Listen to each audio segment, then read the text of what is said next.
Nerosit memberikan perlindungan 24 jam dari keluhan asam lambung.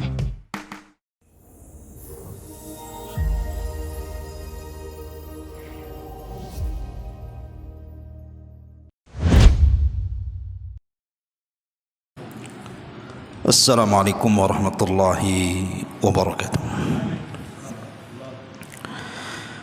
Alhamdulillah wassalatu wassalamu ala Rasulillah wa ala alihi wa sahbihi wa mawalah wa la hawla wa la quwata illa billahi wa ba'du. Alhamdulillah, segala puja dan puji hanya milik Allah subhanahu wa ta'ala. Salawat dan juga salam kita hadiahkan kepada Rasul kita Nabi besar Muhammad sallallahu alaihi wa ala alihi wasallam. Ma'asyiral muslimin wal muslimat rahimani wa rahimakumullah. Biasa kita mengkaji sirah di malam ini, tapi malam ini kita akan membahas satu pembahasan yang tentunya juga penting dipahami. Kita beri tema agar sedekah menjadi berkah dan bisa menyembuhkan penyakit. Ma'asyiral muslimin yang dimuliakan Allah Azza wa Jalla, kita sering mendengar kalimat bahwa kalau ingin sembuh penyakit itu perbanyak sedekah. Ucapan ini tidak salah, karena memang ada riwayat yang mengatakan seperti itu, di mana Nabi SAW mengatakan dawau maradakum bis sadaqah. Obati orang yang sakit di antara kalian dengan cara bersedekah. Dan kisah-kisah para ulama juga banyak dikisahkan, seperti seseorang datang kepada Abdullah ibn Mubarak mengeluhkan akan penyakitnya, kemudian Abdullah ibn Mubarak memberikan saran agar dia bersedekah dengan air. Setelah bersedekah sembuh penyakitnya. Atau kisah Imam Hakim, pengarang kitab Mustadrak, dia datang kepada Al-Imam As-Sabuni rahimahullahu ta'ala. Kemudian Imam As-Sabuni menyarankan agar Imam Hakim ini bersedekah dengan air. Maka dia mencari tempat yang gersang, tidak ada air, kemudian dia menggali sumur dan airnya disedekahkan kepada siapa yang berhajat padanya. Maka tidak butuh waktu lama sembuh penyakitnya. Artinya bahwa secara tajribah, pengalaman ataupun praktek yang ada di masyarakat baik salaf ataupun khalaf, memang sedekah itu bisa menyembuhkan penyakit. Tetapi yang harus dipahami bahwa ada beberapa perkara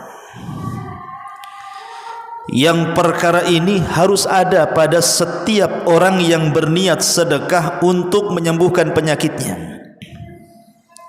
Sebab kalau tidak dilakukan beberapa perkara ini, 6 atau 7 perkara ini, maka percuma sedekahnya. Maksudnya bukan percuma, tapi tidak ada pengaruh kepada penyakit yang Anda sedang obati dengan sedekah itu. Sehingga bagaimana supaya betul-betul efektif sedekah yang kita sedekahkan itu bisa menyembuhkan penyakit. Ini pembahasannya. Ma'asyiral muslimin yang dimuliakan Allah subhanahu wa ta'ala, yang pertama, ketika seseorang bersedekah dan sedekahnya diniatkan untuk menyembuhkan penyakitnya, atau mungkin penyakit orang lain, penyakit anaknya, penyakit orang tuanya, atau penyakit orang-orang yang dicintainya, maka yang pertama harus diniatkan sedekah itu mencari redha Allah dulu. Ini yang pertama, cari keridhaan Allah subhanahu wa ta'ala. Jangan sampai kemudian ketika kita bersedekah mutlak niatnya itu hanya untuk menyembuhkan penyakit. Ini keliru. Tetapi yang pertama diniatkan adalah carilah keridhaan Allah subhanahu wa ta'ala. Karena ada hadis Nabi SAW yang dikeluarkan Imam Tirmidzi, inna idhamal jaza ma idhamil bala, wa inna Allah idha ahabba qauman ibtalahum, faman radiya falahu ridha, wa man sakhita falahu sukhtu, kata Rasul. Sesungguhnya besarnya balasan ditentukan dengan besarnya ujian. Karena apabila Allah subhanahu wa ta'ala mencintai seorang hamba atau sebuah kaum, maka Allah pasti akan menguji mereka. Barang siapa yang redha dengan ujian itu, maka dia akan mendapatkan keridhaan Allah. Tapi barang siapa yang murka, maka dia pun akan mendapatkan kemurkaan Allah. Jadi kalau seandainya seseorang bersedekah tetapi yang sakitnya murka, percuma sedekahnya, karena tidak dapat ridha Allah masalahnya. Pamannya ada orang sakit, kemudian dia mengharap dengan sedekahnya sakit, tapi dia tidak ikhlas dengan penyakitnya tuh. Bahkan mungkin lisannya menunjukkan tasakhut, tidak terima dengan takdir dan qada Allah subhanahu wa ta'ala. Lalu untuk apa sedekahnya? Karena Allah tidak redha kepada dia. Makanya yang pertama kali kalau ingin menyembuhkan penyakit dengan cara bersedekah, carilah keridhaan Allah subhanahu wa ta'ala. Ini poin pertama. Ma'asyiral muslimin yang dimuliakan Allah subhanahu wa ta'ala, poin yang kedua, ketika bersedekah betul-betul sedekahnya karena Allah, alias ikhlas. Dan ikhlas itu artinya ikhrajul khalqi an muamalati rabbi, mengeluarkan seluruh makhluk ketika kita bermuamalah dengan Rabb kita. Artinya saat bersedekah itu murni sedekahnya lillah, karena Allah, bukan karena ujub, bukan karena riya, bukan karena ingin dipuji. Sebab sedekah yang seperti itu jatuh kepada syirkul asghar, masuk kesyirikan, walaupun itu syirik kecil, riya itu. Artinya kalau sudah masuk dalam kesyirikan, percuma sedekahnya, karena tidak akan diterima Allah subhanahu wa ta'ala, gugur amalannya. Makanya saat bersedekah dalam rangka mengobati penyakit, ini nomor dua, harus ikhlas, betul-betul sedekahnya karena Allah subhanahu wa ta'ala. Karena Nabi SAW juga mengatakan, innallaha la yaqbalu minal a'mal illa ma kana khalisan wabtughiya bihi wajhuh. Sesungguhnya Allah tidak akan menerima amal-amal kecuali bersumber dari orang yang ikhlas dan yang dicari padanya wajah Allah subhanahu wa ta'ala. Ma'asyiral muslimin yang dimuliakan Allah subhanahu wa ta'ala, jadi ikhlas ini penting dalam sedekah, dalam rangka mengobati penyakit. Kemudian yang ketiga, baru niatkan sedekahnya dalam rangka penyembuhan. Harus ada niat bahwa sedekah saya itu untuk menyembuhkan penyakit saya, untuk menyembuhkan penyakit ibu saya, untuk menyembuhkan penyakit anak saya. Karena Umar bin Khattab radhiyallahu anhu pernah berkhutbah di atas mimbar, kemudian mengatakan, aku mendengar Nabi SAW bersabda, innamal a'malu binniyat, sesungguhnya amal itu ditentukan dengan niatnya. Sama dengan orang yang meruqyah. Kalau anda meruqyah membaca Quran dibacakan saja sama orang, tidak ada pengaruh apa-apa. Anda bukan sedang meruqyah, anda sedang baca Quran. Tetapi kalau membaca Qurannya diniatkan untuk ruqyah, berarti anda sedang meruqyah. Segala sesuatu itu harus didasari dengan niat. Lah sama sedekah juga, niat anda bersedekah itu untuk apa? Oh, untuk menyembuhkan penyakit. Berarti sedekahnya akan membawa pengaruh tuh. Karena Nabi SAW mengatakan innamal a'malu binniyat. Amal itu ditentukan dengan niatnya. Ini yang ketiga. Yang keempat, harta yang disedekahkan itu harus harta yang baik. Harta yang disedekahkan itu harus harta yang baik. Kenapa demikian? Dalam hadis Muslim dari Abu Hurairah radhiyallahu an, Nabi sallallahu alaihi wasallam bersabda, "Innallaha thayyibun la yaqbalu illa thayyiba."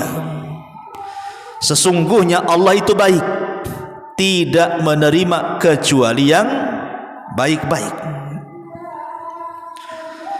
Artinya kalau kemudian sedekah yang disedekahkan itu dari harta yang haram, apa Allah akan menerima? Tidak akan menerima. Karena harta haram itu tidak baik, dan Allah tidak menerima kecuali yang baik-baik. Berarti kalau kita hendak bersedekah dalam rangka menyembuhkan penyakit, berarti harta yang disedekahkan itu murni harta yang baik, yang diperoleh dengan cara halal.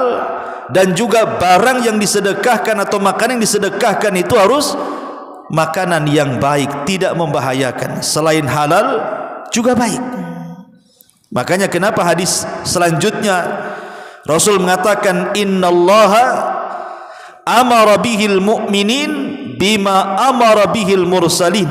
Faqala ta'ala ya ayyuhar rusul kulu min tayyibati wa'malu salihan. Wa qala ta'ala ya ayyuhalladzina amanu kulu min tayyibati ma razaqnakum. Sesungguhnya Allah memerintahkan kaum muslimin sebagaimana Allah perintahkan para rasul. Maka Allah berfirman, wahai para rasul, makanlah dari yang baik-baik dan kerjakanlah amal saleh. Dan Allah juga berfirman, wahai orang-orang yang beriman, makanlah dari yang baik-baik yang kami rizkikan kepada kalian. Maka yang keempat, yang disedekahkan harus yang baik-baik dan halal supaya sedekahnya diterima. Ini yang keempat. Yang kelima, saat bersedekah dalam rangka niat untuk menyembuhkan penyakit itu, jangan bersedekah karena coba-coba. Cobalah, siapa tahu kalau saya sedekah penyakit saya sembuh, penyakit anak saya sembuh, penyakit ibu saya sembuh. Jangan coba-coba. Ibadah itu bukan coba-coba. Kita itu menyembah Tuhan yang yakin, maka harus disembah dengan keyakinan. Tuhan kita itu wujudnya ada, kita yakin adanya Allah yang menciptakan kita, yang mengatur kita, yang menghidupkan kita dan matikan kita. Masa kita kemudian menyembah Allah dengan cara ragu-ragu, dengan cara coba-coba? Harus yakin bahwa sedekah itu bisa menyembuhkan penyakit. Makanya Imam Ibnul Qayyim rahimahullahu ta'ala mengatakan, fa inna lis-sadaqati ta'siran ajiban fi daf'i anwa'il bala'i walau kanat min fajirin aw min zalimin bal min kafirin. Fa inna Allah yadfa'u biha anhu anwa'an minal bala wa hadha amrun ma'lumun indan nasi khassatuhum wa ammatuhum wa ahlul ardi kulluhum mukirruna bihi li'annahum jarrabuhu. Lihat kata-kata Imam Ibnul Qayyim. Kata Imam Ibnul Qayyim rahimahullahu ta'ala, sesungguhnya dalam sedekah itu ada pengaruh yang luar biasa ajib.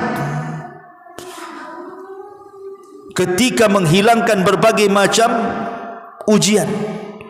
Walaupun sedekah itu datang dari orang fajir, walaupun sedekah itu datang dari orang zalim, walaupun sedekah itu datang dari orang kafir, tetap membawa pengaruh sedekah itu.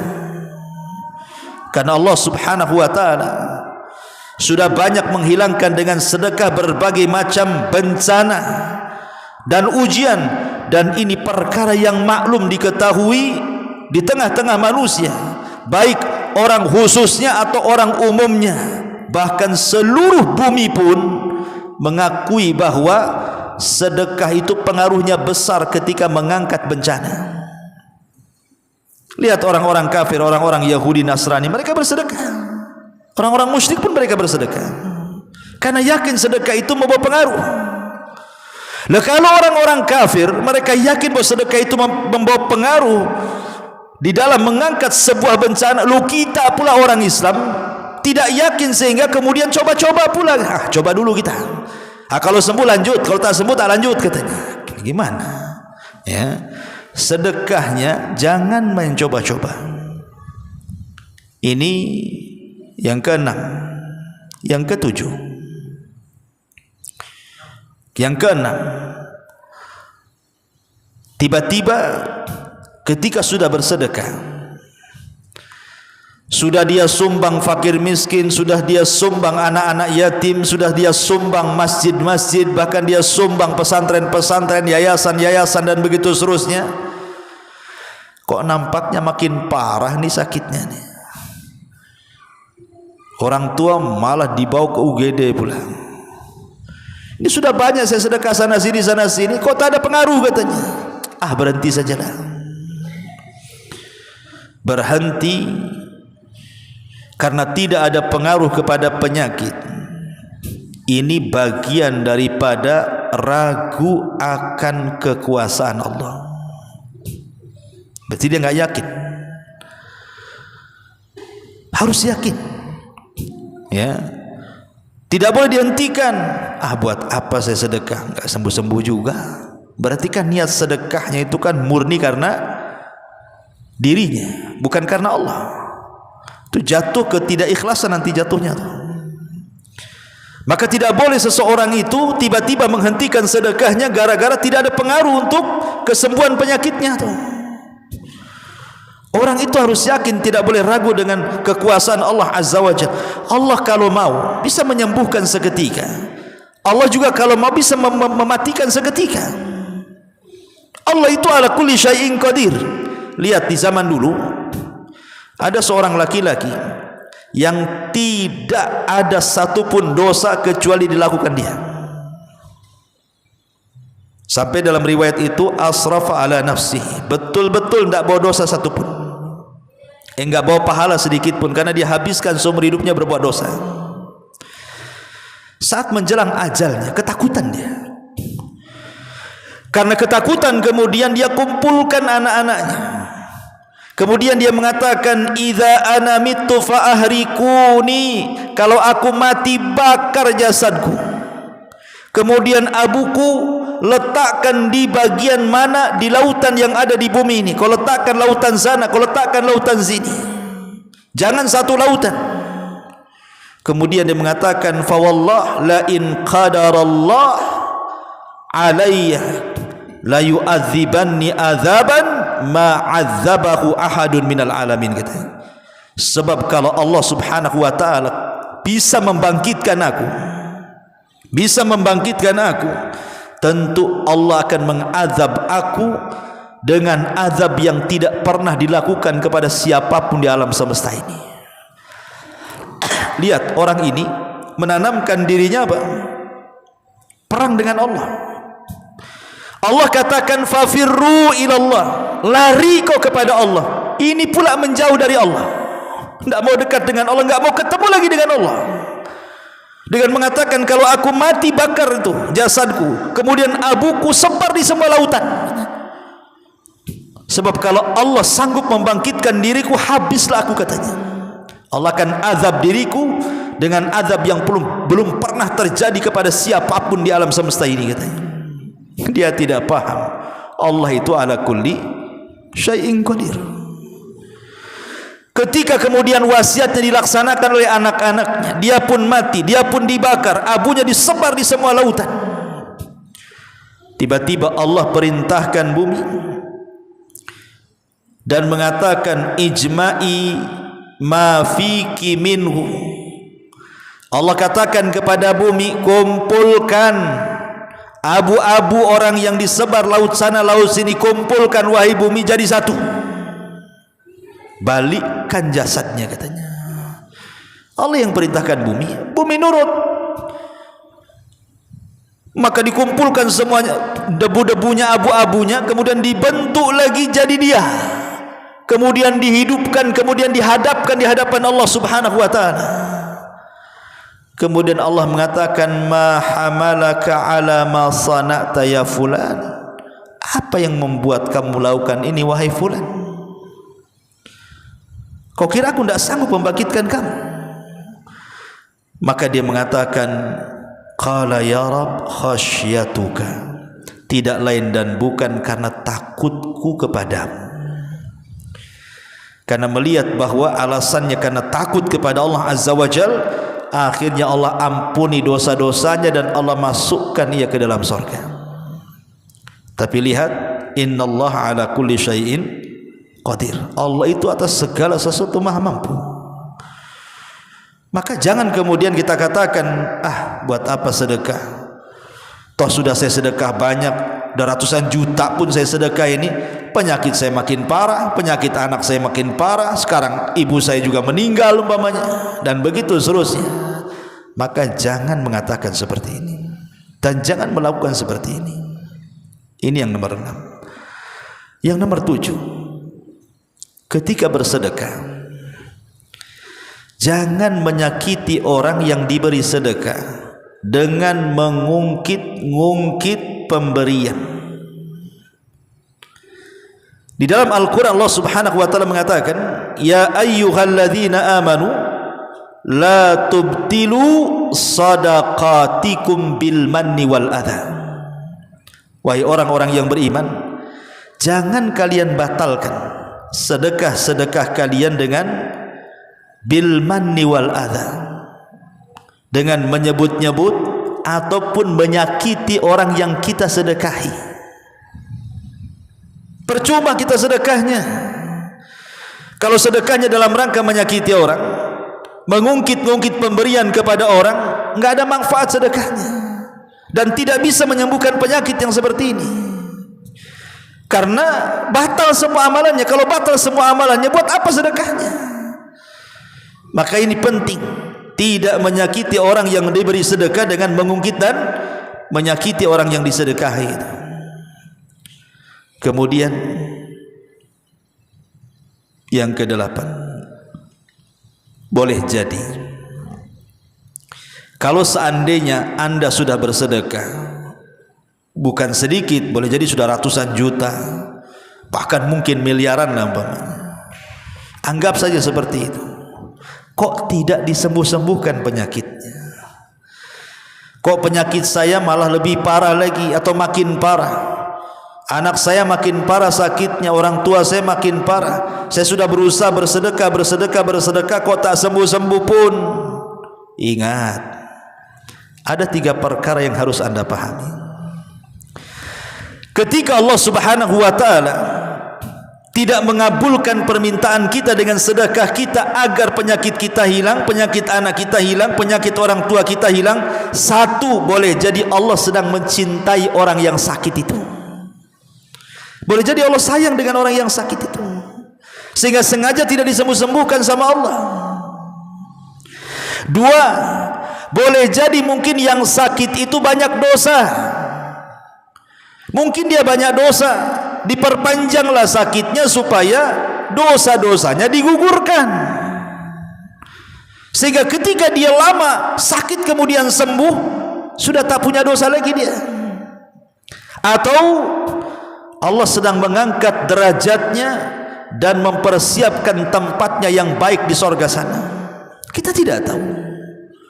Kalau Allah takdirkan kemudian habis sedekah rupanya meninggal, boleh jadi dengan meninggalnya itu sudah pertama sudah takdir dia, Yang kedua, memang Allah berkehendak seperti itu, dan Allah sudah tempatkan derajatnya atau mempersiapkan tempat yang baik dan terbaik bagi orang yang sakit itu. Perhatikan beberapa riwayat hadis-hadis Nabi SAW. Pertama, hadis Abu Hurairah. Nabi SAW mengatakan, ma yazalul bala bil mu'mini wal mu'minati fi nafsihi wa waladihi wa malihi hatta yalqallah wa ma alaihi khati'ah.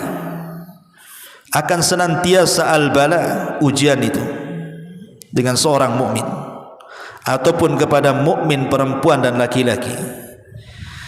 Baik ujian itu mengenai dirinya, diuji kesehatannya, atau mungkin ujian itu kepada anaknya, dibuat sakit anaknya, ataupun wamali kepada hartanya, dibangkrutkan usahanya.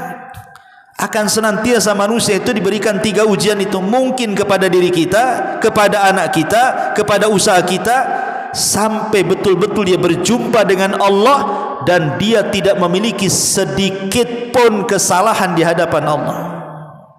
Makanya kata ulama salaf mengatakan, laula masaibud dunya lawaridnal qiyamata mafalis, katanya. Kalau bukan karena musibah-musibah dunia, tentu kita akan menghadap Allah menjadi manusia-manusia bangkrut, tak punya pahala.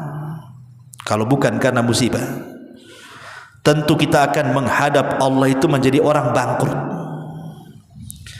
Artinya dengan sabarnya kita ketika sakit, dengan mengharapnya pahala saat sakit atau menerima musibah-musibah yang lain, dengan sebab itulah Allah gugurkan dosa kita.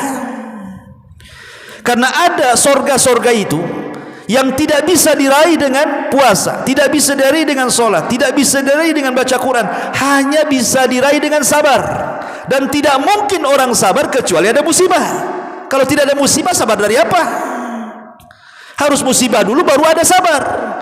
Dan Allah katakan dalam Al-Quran, innama yuwaffis sabiruna ajrahum bighairi hisab. Allah akan berikan balasan bagi orang-orang yang sabar itu tanpa batas. Ini hadis pertama. Hadis yang kedua, Nabi SAW mengatakan ketika menceritakan tentang umniyatu ahlil afiyah, cita-cita, angan-angan orang-orang yang sehat ketika di dunia, tetapi mereka di akhirat memandang orang-orang yang banyak musibah ketika di dunia. Apa cita-cita orang-orang yang sehat di dunia ketika di akhirat memandang orang-orang yang banyak ujian di dunia ketika di akhirat? Kata Nabi SAW, yawaddu ahlul afiyati yaumal qiyamah, yawaddu ahlul afiyati yaumal qiyamah hina yu'ti ahlal bala as-sawab law anna juludahum kanat quridat fid dunya bil maqarid, katanya. Orang-orang yang tidak pernah diberikan banyak musibah di dunia, kemudian mereka meninggal, melihat orang-orang yang banyak musibah di dunia kemudian meninggal, saat Allah memberikan balasan itu kepada orang-orang yang banyak musibah di dunia dengan balasan yang banyak di akhirat, apa kata orang-orang sehat itu? Yawaddu ahlul afiyah, mereka pun berkeinginan pada hari kiamat saat melihat orang-orang yang banyak musibah diberikan pahala yang banyak, kalau seandainya kulit-kulit mereka dikelupaskan dari daging-daging mereka dengan gunting, katanya. Tapi tidak mungkin, mereka sudah di akhirat semuanya, tidak mungkin balik ke dunia. Tapi lihat kecemburuan orang-orang yang disehatkan badannya di dunia ketika di akhirat kepada orang-orang yang banyak musibah di dunia ketika di akhirat. Ma'asyiral muslimin yang dimuliakan Allah Subhanahu wa taala. Kemudian hadis yang ketiga,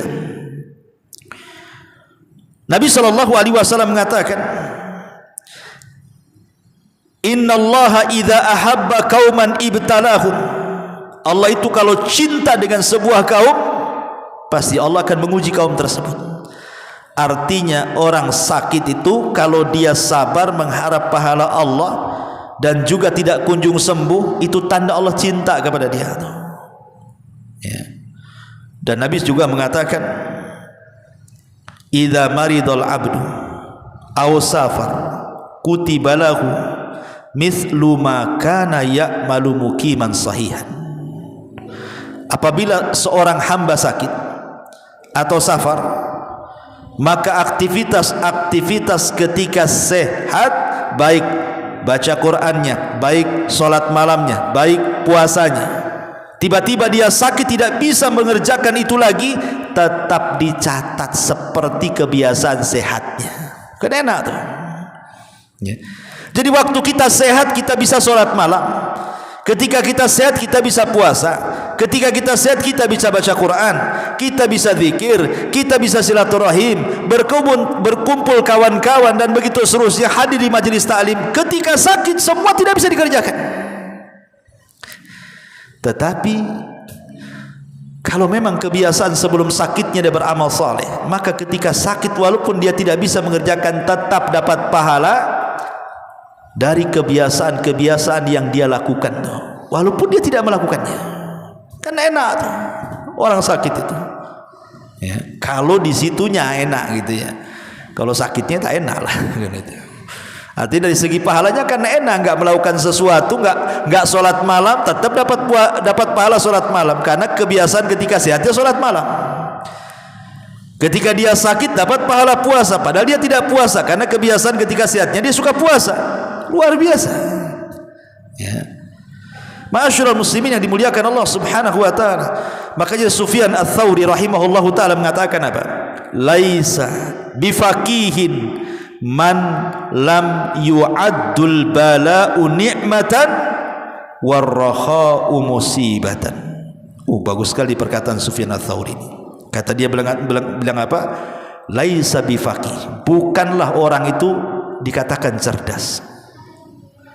Tidaklah orang itu dikatakan cerdas, berarti kan kebalikan cerdas ya bodoh berarti ya. Orang yang belum menganggap musibah itu sebuah nikmat, dan orang yang mendapatkan keluangan rizki itu sebuah musibah. Karena ada orang-orang itu yang menjadikan bala nikmat bagi dia, dan orang-orang diberikan nikmat itu musibah pula bagi dia. Contoh mamanya kisah siapa? Abu Ubaidah bin Jarrah. Dikirim uang banyak-banyak sama Umar bin Khattab, 1000 dinar. Ketika sampai di rumahnya dia mengatakan inna lillahi wa inna ilaihi rajiun. Kata istrinya, apakah Umar bin Khattab meninggal? Katanya. Kenapa kau istirja? Katanya. Kata Abu Ubaidah, enggak, Amirul Mukminin tidak meninggal. Justru aku mendapatkan musibah yang lebih besar daripada meninggalnya Amirul Mukminin. Kata istrinya, apa itu? Tengok uang banyak ini, katanya. Kata Abu Ubaidah, kalau begitu sumbangkan semuanya. Maka oleh istrinya disumbangkan semuanya kecuali dengan tinggal 2 dinar. Kata Abu Ubaidah, 2 dinar ambil tuh, katanya. Dari 1000 dinar tuh dalam satu hari itu disumbangkan semuanya, kecuali hanya mengambil 2 dinar. Dilempar ke istrinya, ambil tuh, tinggal 2 dinar. Ada orang-orang yang ketika diberikan nikmat itu jadi musibah bagi dia, dan ada orang-orang yang ketika diberikan musibah itu nikmat pula bagi dia. Contohnya siapa? Urwah ibn Zubair. Urwah ibn Zubair ini di kakinya punya penyakit, mungkin semacam gula lah. Kan harus dipotong kan. Banyak kan orang-orang punya penyakit diabetes itu kan kadang-kadang sampai diamputasi. Jadi Urwah itu punya penyakitnya mungkin semacam diabetes atau apalah gitu. Yang jelas kaki satunya harus dipotong, diamputasi. Orang ini mengatakan, ya Urwah, karena zaman itu kan belum ada obat bius, ya kan? Ditawari apa? Khamr. Minum khamr ini wahai Urwah, supaya saat ku potong kakimu tak terasa, katanya. Kau lagi mabok, katanya gitu. Kata Urwah, kalau saya mabok tiba-tiba kau potong tuh kakiku, aku mati, celaka aku mati saat mabok, katanya. Nggak mau aku, katanya. Dia bilang kan itu. Lalu gimana wahai Urwah? Ini sakit masalahnya. Tak masalah sakit. Tunggu aku ambil wudu. Saat aku sholat 2 rakaat, kau potong kakiku. Sebab kalau aku mati saat kau potong, aku mati sedang sholat, katanya. Luar biasa ulama dulu itu. Betul-betul dia sholat, potong kakinya. Saking khusyuknya, tidak terasa itu kakinya dipotong. Baru terasa itu setelah dia sholatnya selesai. Baru dia kesakitan sampai pingsan. Ya. Ada orang khusyuk tuh lagi dipotong kakinya. Habis itu setelah dia sadar, tiba-tiba mengatakan alhamdulillah ala kulli hal, katanya. Alhamdulillah kakiku dipotong, katanya. Alhamdulillah pula kakinya dipotong. Kemudian dikatakan, wah kakimu dipotong kau masih mengucap alhamdulillah. Ya, karena Allah kasih 4 anggota badan, 2 tangan, 2 kaki. Kalau 1 kaki potong masih ada 3, katanya. Nah, kan enak tuh jawabannya. Kan itu. Siapa di antara kita yang bisa ngomong begitu? Di waktu yang sama datang berita, ya Urwah, anakku meninggal. Alhamdulillah, katanya. Alhamdulillah lagi itu, bayangkan. Hei Urwah, anakmu meninggal. Kenapa kau bilang alhamdulillah? Anakku 7. Kalau mati 1 tinggal 6. Masih ada 6. Jadi ada orang-orang itu yang diberikan musibah itu nikmat bagi dia. Dan ada orang-orang yang diberikan nikmat musibah pula bagi dia. Kan luar biasa kan itu ya. Ma'asyiral muslimin, makanya Sufyan Ats-Tsauri mengatakan, laisa bifaqihin man lam yu'addul bala ni'matan warraha musibatan. Orang itu belum dikatakan cerdas kalau belum menganggap bala itu sebuah nikmat dan nikmat itu sebuah musibah, katanya. Itulah ma'asyiral muslimin yang dimuliakan Allah Subhanahu wa taala. Intinya bahwa kalaupun dengan sedekah itu kok penyakit belum sembuh-sembuh, boleh jadi Allah sengaja tidak menyembuhkan dia karena sebuah maslahat. Boleh jadi Allah ingin menggugurkan dosanya sehingga ketika dia sembuh hilanglah semua dosanya. Atau boleh jadi mungkin ada maslahat lain, karena ada orang-orang itu kalau seandainya disembuhkan maksiat lagi dia. Sengaja Allah buat sakit biar berhenti maksiat. Kan banyak tuh. Wow, waktu sakit kapok dia itu maksiat. Kapok-kapoknya. Kata dokter, kau jangan zina lagi. Ya, kalau kau ini sudah kena virus nih, seminggu lagi kau mati. Oh, takut tobat luar biasa. 1 minggu kau tak mati-mati gitu. Ini hoax ini aja dokter nih katanya. Maksiat lagi dia, naudzubillah gitu, naudzubillah. Tapi hebatnya kadang-kadang ucapan dokter lebih sakti dibandingkan ustaz. Ustaz lu keluar dalilnya, mau Quran, Qurannya enggak peduli orang mau mabuk, mau zina, mau judi. Itu kalau ustaz yang ngomong. Coba dokter yang ngomong. Penyakitmu parah tuh. Berhenti besok, kalau mati berhenti dah. Subhanallah, ya kan. Ada orang-orang yang akalnya kayak gitu tuh. Dikasih dalil yang jelas-jelas, dalil Allah juga yang mengatakan nerakalah tempatnya, enggak terima dia.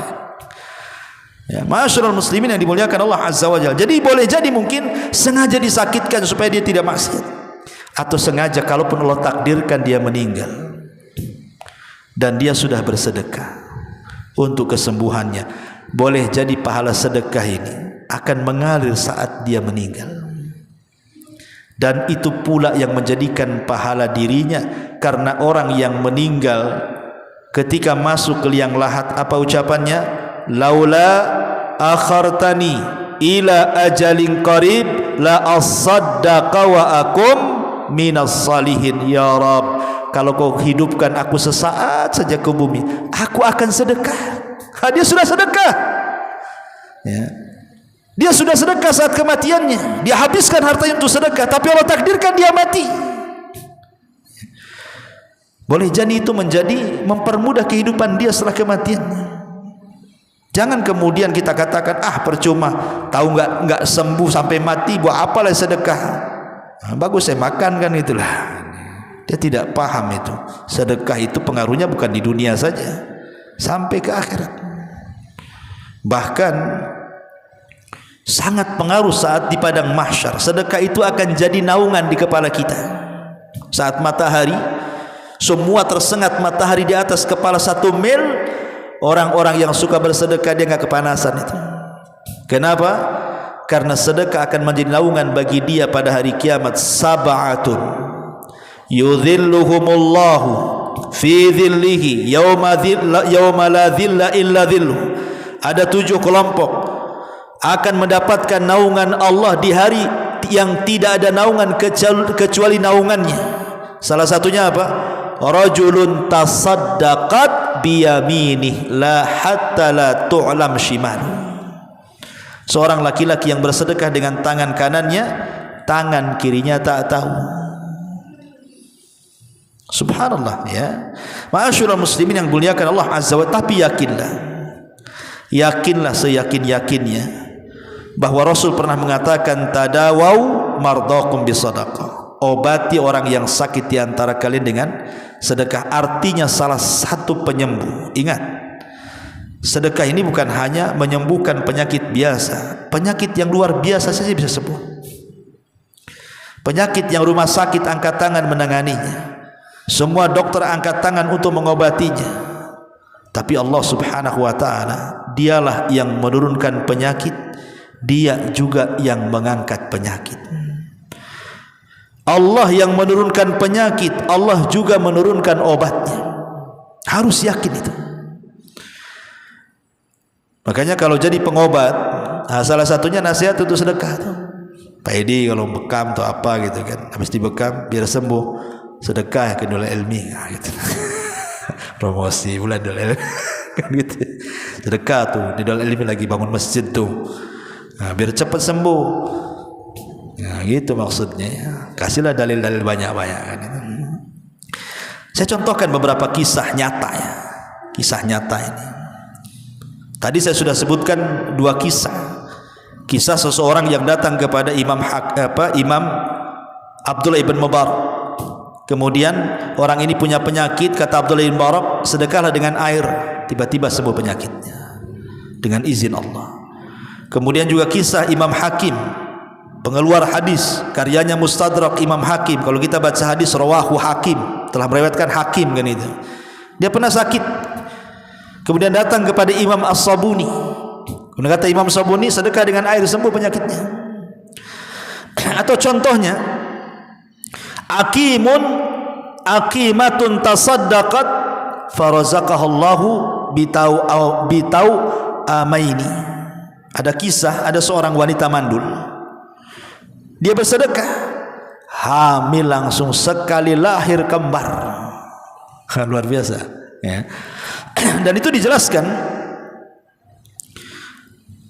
oleh seorang syekh bercerita, ada seorang wanita, dia bertempat di Saudi, negara Saudi sana, ya. Dia mengatakan seperti itu, bahwa istriku diponis mandul. Kata dokter, diponis mandul, tidak mungkin punya anak. Namanya orang mandulnya nggak mungkin punya anak gitu.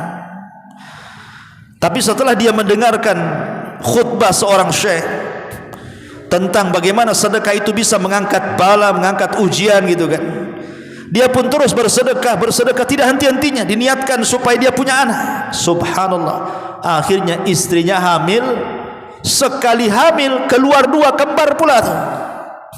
Ini terjadi. Bahkan dikisahkan juga dari negeri seberang, negeri Saudi sana, ada seorang yang terkena penyakit stroke berkepanjangan. Stroke lama sekali. Udah ke dokter sana sini tak sembuh-sembuh, makan obat ini itu herbal sana sini tak juga sembuh. Bahkan dia mengatakan asabtu bimaradi syaratan, katanya, mundu iddati sanawat. Aku, katanya, yang bercerita orang yang sakit nih, aku terkena penyakit stroke bertahun-tahun, katanya. Kemudian watayaqantu biqurbi mauti, karena bertahun-tahun makin memarah, aku yakin pasti ini ajalku sudah dekat. Saking lamanya penyakit stroke itu, dia menganggap bahwa ajalnya sudah dekat. Wa kuntu anfaqu malan alal yatama, aku pun berusaha menginfakkan hartaku kepada anak-anak yatim. Ya tentu dengan syarat-syarat yang tadi saya jelaskan, ya. Mencari redha, ikhlas, diniatkan dan begitu seterusnya yang sudah saya jelaskan. Kemudian dia mengatakan wa kullu ma anfaqtuhu alaihim Araddahullahu li mudha'afan. Tiba-tiba setiap aku infak dengan syarat-syarat yang 6 atau 7 tadi, tiba-tiba kemudian penyakitku semakin meringan sampai Allah Subhanahu wa taala kata dia, hatta syufitu tamaman bihamdillah. Sampai Allah betul-betul sembuhkan secara sempurna dan aku hanya memuji kepada Allah Subhanahu wa taala. Ini terjadi, ya. Kemudian juga orang yang buta. Dijelaskan ada seseorang bercerita, kana sabiyun saghirun yal'abu ma'a ukhtihi hamilan biyadihi sikina. Ada anak kecil main-main, tiba-tiba kawannya pegang pisau.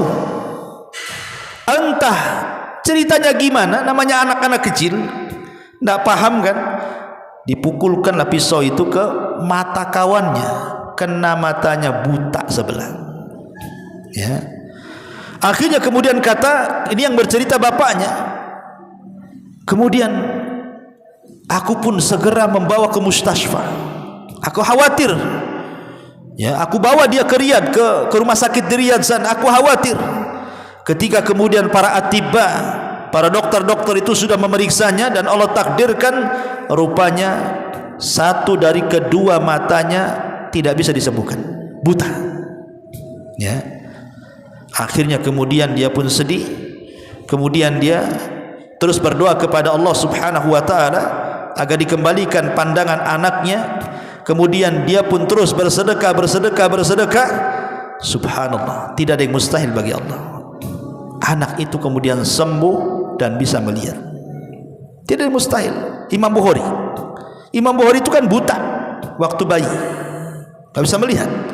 Tapi ibunya berdoa tiap malam supaya pandangannya dikembalikan. Dalam mimpinya ibunya Imam Bukhari ketemu Ibrahim alaihissalam, ketemu Nabi Ibrahim. Kata Nabi Ibrahim, putramu sudah dikembalikan pandangannya oleh Allah. Pas dia bangun rupanya Imam Bukhari sudah melihat, padahal dia buta bertahun-tahun waktu kecilnya. Tapi tidak ada mustahil bagi Allah Subhanahu wa taala. Wallahu alam. Mudah-mudahan manfaatnya. Subhanallah hamdika asyhadu an la ilaha illa anta astaghfiruka wa atubu ilaik. Allahu taala alam. Assalamualaikum warahmatullahi wabarakatuh. Intinya bahwa tolong berakhlak kepada Allah. Membahas tafsir dari surah Al-Imran. Lahirlah Imam Muslim, Abi Dawud, Tirmidzi, Ibnu Hibban. Jadi ketika Yunus alaihi salatu wassalam terkena undian itu,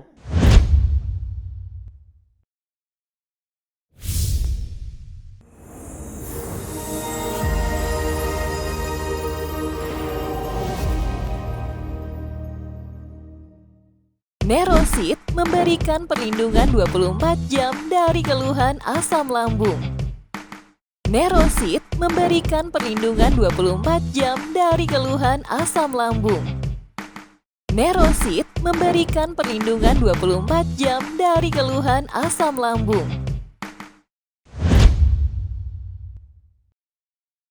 Intinya bahwa tolong berakhlak kepada Allah. Membahas tafsir dari surah Al-Imran.